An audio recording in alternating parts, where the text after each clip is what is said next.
예, 언론인 여러분들, 의원님 여러분들, 20일 동안 국감 레이스에 많이 힘들고 지쳤겠지만은 어제 특히 교육위원회 같은 경우는 차수까지 변경해서 이렇게 국감의 최선의 노력을 다해주신 위원님들 여러분들도 다시 한번 깊이 감사를 드립니다.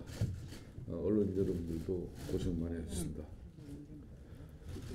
그런데 어제 코스피 2000선이 끝내 붕괴되고 말았습니다. 어제도 말씀드렸습니다마는 고용과 투자, 경제 성장률 같은 경제 지표들 뿐만이 아니라 시장 자체의 위기론과 비관론이 확산되는 현재의 상황을 심각성을 가지고 예의주시하지 않을 수 없다는 말씀을 드립니다. 정부도 경제의 위기감이 확산되고 있는 현재의 상황에 경각심을 가져주시기 바랍니다. 자본시장이 흔들리는 것도 문제지만은 자본이 유출된다는 것은 결국 경제의 기본적인 생산성 문제와 직결된다는 점에서 더 심각하게 받아들이지 않을 수 없다는 점을 말씀드립니다. 상대적으로 소프트한 분배 프로그램 정도에 불과한 소득주도 성장이 문제가 아니라 우리 경제의 기본적인 토대와 구조가 흔들리고 있다는 문제에 대해서 심각성을 우려하지 않을 수 없습니다. 가뜩이나 다음 달 6일 미국 중간선거 이후에 미북 관계 변수가 우리 경제에 미칠 파장과 영향이 어떤 방향으로 전개될 것인지 알 수 없는 마당입니다. 외교적 변수로 인한 경제적 불확실성마저 확대되고 있다는데 역시 우려하지 않을 수 없습니다.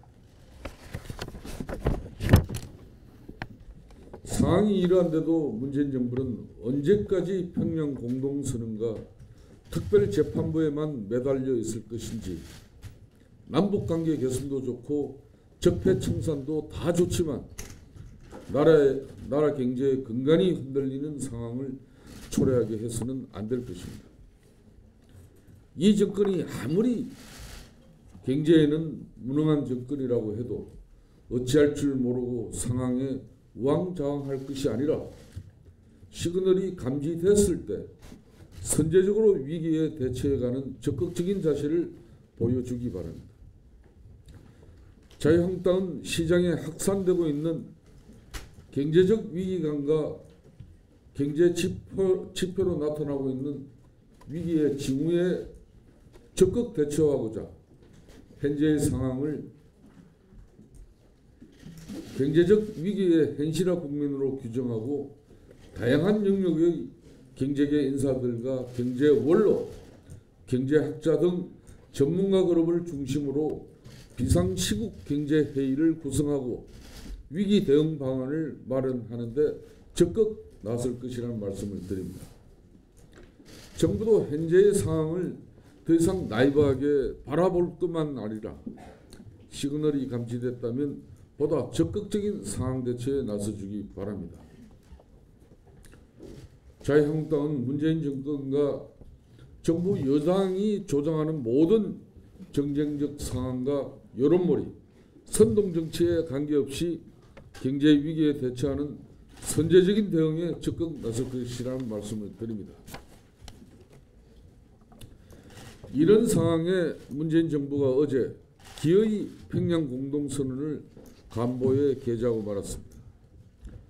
국회 동의를 받을 것이냐 말 것이냐를 놓고 아직 이야기가 끝나지도 않았을 뿐만 아니라 선행 합의에 해당하는 판문점 선언조차 아직 비준 동의 절차가 마무리되지 않은 마당에 평양 공동선언을 밀어붙이기 식으로 공포하고 말았습니다. 대통령께서 김정은 위원장과 오로지 한라산 구경 갈 생각에 속전속결로 밀어붙이려 했는지는 모르겠지만 국가의 중대한 외교 안보적 상황의 변화를 초래하는 이런 사안들을 정권이 독단으로 얼렁뚱땅 처리하고 넘어가려 해서는 안 된다는 점을 결코 잊지 말아야 할 겁니다. 청와대는 국회 패싱위원 논란에 대해서도 평양 공동선언은 헌법 사안이 아니라 남북관계 발전법 사안이라고 둘러대고 있지만 정작 그렇게 따진다면은 법령 등 공포에 관한 법률 그 어디에도 남북 합의서에 관한 공표 규정은 존재하지 않는다는 점도 다시 한번 확인해 주기 바랍니다. 북한은 헌법상 국가도 아닌 마당에 북한과의 합의는 국가 간 조약에 해당하지 않는다던 청와대가 법령 공포법 상으로는 이것을 헌법 법률 조약 시행령 중 무엇으로 간주하고 해석한 것인지 답해 주시기 바랍니다. 이런 문재인 대통령의 독단과 전횡에 임종석 비서실장도 이제 기고만장해하고 있습니다. 어제 국방위에서도 논의되었습니다만 대통령이 유럽 순방 기간 중에 청와대 비서실장이 국방부 장관 차관, 국정원 원장을 비롯한 국가안보실 차장을 비롯한 많은 군사 지휘관들을 대동하고 전방부대 시찰을 갔습니다. 그리고 그 시찰 내용을 동영상으로 제작해서 본인이 나레이션을 입혀서 청와대 왕실장 정치를 이제 본격화했습니다. 어떤 경우든 임종석 실장 같은 분은 DMZ상에서 그런 메가더 선글라스 끼고 그런 정치적 행위 해서는 안 될 사람 중에 한 사람이라는 걸 본인 잊지 마십시오. 자중하십시오.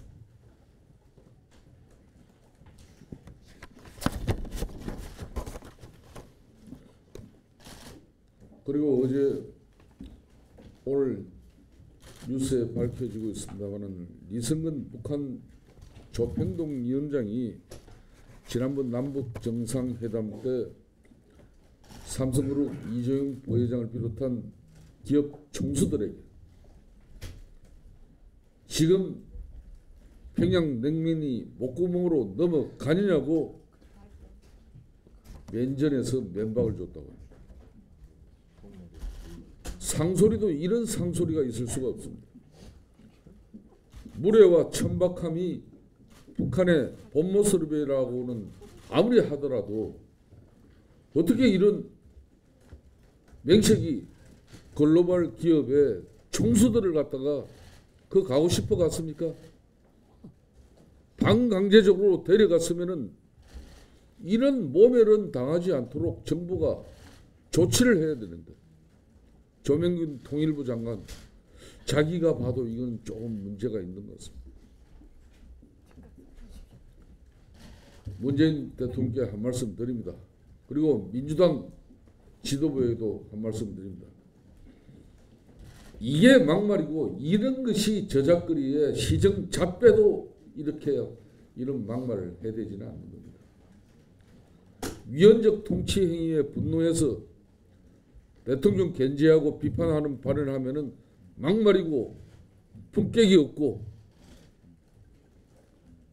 우리나라 기업 총수는 북한의 리성근 조평동 위원장 앞에 그것도 냉면 그 한 그릇 그 먹으려고 거기까지 반강제로 끌려간 사람들 그 앞에서 대한민국이 우스워졌습니다. 이것이 문재인 정부의 남북관계 개선의 실상인지 국민들한테 똑바른 이야기를 해주시기 바라겠습니다.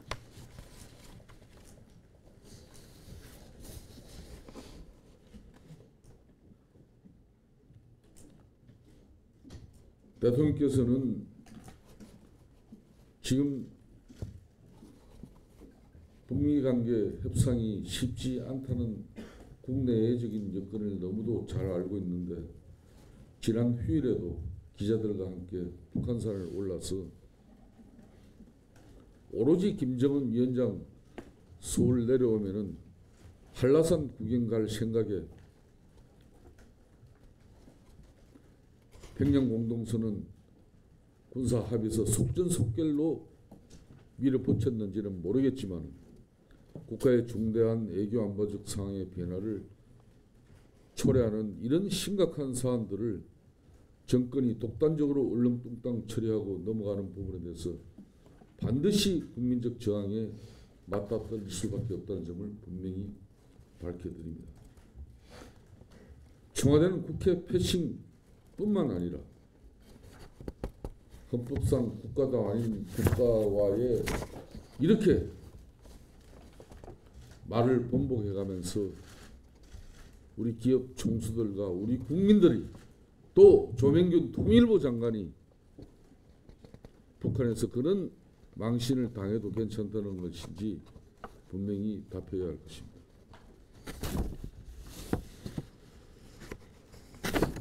마지막으로